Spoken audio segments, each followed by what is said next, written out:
गेल्या 40 वर्षांपासून कोल्हापुरात मुंबई उच्च न्यायालयाचे खंडपीठ व्हावे अशी मागणी होत होती। अखेर उच्च न्यायालयाचे सरन्यायाधीश आलोक आराधे यांनी सूचनापत्र पारित करून कोल्हापुरात सर्किट बेंच मंजूर केले आहे।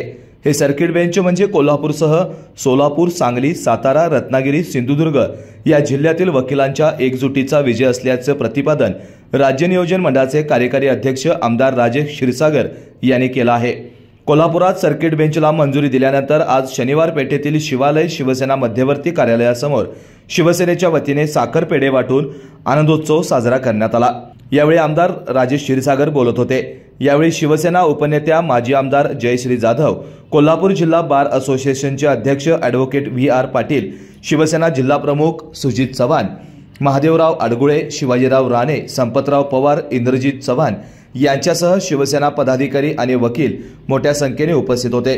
यावेळी बोलताना राजेश क्षीरसागर यांनी सर्किट बेंच हा वकिलांच्या एकजुटीचा विजय असून यापुढील काळात कायमस्वरूपी खंडपीठ व्हावे यासाठी आग्रही राहणार असल्याचं सांगितलं। त्याचबरोबर देशाचे सरन्यायाधीश भूषण गवई आणि मुख्यमंत्री, उपमुख्यमंत्री यांचे आभार देखील मानले। कोल्हापुरात सर्किट बेंचला मंजुरी दिल्यानंतर आज शनिवार पेठेतील शिवालय शिवसेना मध्यवर्ती कार्यालयासमोर शिवसेनेच्या वतीने साखर पेढे वाटून आनंदोत्सव साजरा करण्यात आला। यावेळी आमदार राजेश क्षीरसागर बोलत होते। यावेळी शिवसेना उपनेत्या माजी आमदार जयश्री जाधव, कोल्हापूर जिल्हा बार असोसिएशनचे अध्यक्ष ॲडव्होकेट व्ही.आर. पाटील, शिवसेना जिल्हा प्रमुख सुजित चव्हाण, महादेवराव अडगुळे, शिवाजीराव राणे, संपतराव पवार, इंद्रजित चव्हाण यांच्यासह शिवसेना पदाधिकारी आणि वकील मोठ्या संख्येने उपस्थित होते।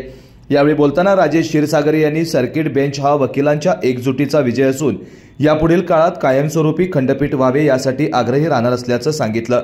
त्याचबरोबर देशाचे सरन्यायाधीश भूषण गवई आणि मुख्यमंत्री, उपमुख्यमंत्री यांचे आभार देखील मानले। गेले 40 वर्षाची मागणी आज मंजूर होताना आपल्याला दिसते आहे। चीफ जस्टिस यांनी उच्च न्यायालयाचं सर्किट बेंच कोल्हापूरला जाहीर केला असून त्याचं उद्घाटन 16 ऑगस्टला होत आहे। खरं म्हणजे कोल्हापूर, सांगली, सातारा, सिंधुदुर्ग, रत्नागिरी, सोलापूर या 6 जिल्ह्यातील जवळपास 65,000 खटले प्रलंबित असताना सातत्यानं पक्षकारांनी वकिलांची मागणी होती की कोल्हापूरमध्ये मुंबई उच्च न्यायालयाचं खंडपीठ होऊन दे।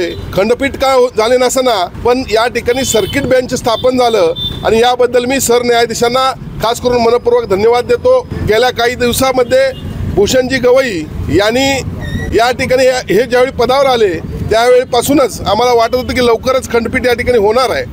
आज सर्किट बेंच होत असताना परत एकदा सन्माननीय मुख्यमंत्री, उपमुख्यमंत्र्यांच्याकडे पाठपुरावा करून या ठिकाणी पूर्ण वेळाचं खंडपीठ आणण्याच्या दृष्टीने आमचा निश्चितपणे प्रयत्न राहील आणि त्याचबरोबर हा विजय सर्व वकील बांधवांच्या एकजुटीचा विजय आहे असं म्हटलं तर चुकीचं ठरणार नाही। यांनी या ठिकाणी हे ज्यावेळी पदावर आले त्यावेळीपासूनच आम्हाला वाटत होतं की लवकरच खंडपीठ या ठिकाणी होणार आहे।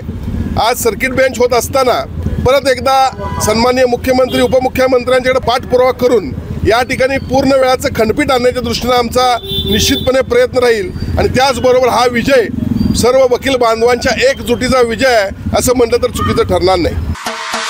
कोडोली विभाग शिक्षण संस्थेचे अध्यक्ष कट्टर राणे साहेब समर्थक माननीय श्री अजिंक्य अशोकराव पाटील, उपाध्यक्ष भारतीय जनता पार्टी कोल्हापूर ग्रामीण पूर्व, चेअरमन शंकरप्पा सेवा सोसायटी कोडोली यांना वाढदिवसाच्या मनपूर्वक शुभेच्छा। शुभेच्छुक कोडोली विभाग शिक्षण संघ कोडोली, उपाध्यक्ष, सचिव, विश्वस्त, सर्व सभासद, सर्व शाखेचे मुख्याध्यापक आणि शिक्षक, शिक्षकेतर कर्मचारी।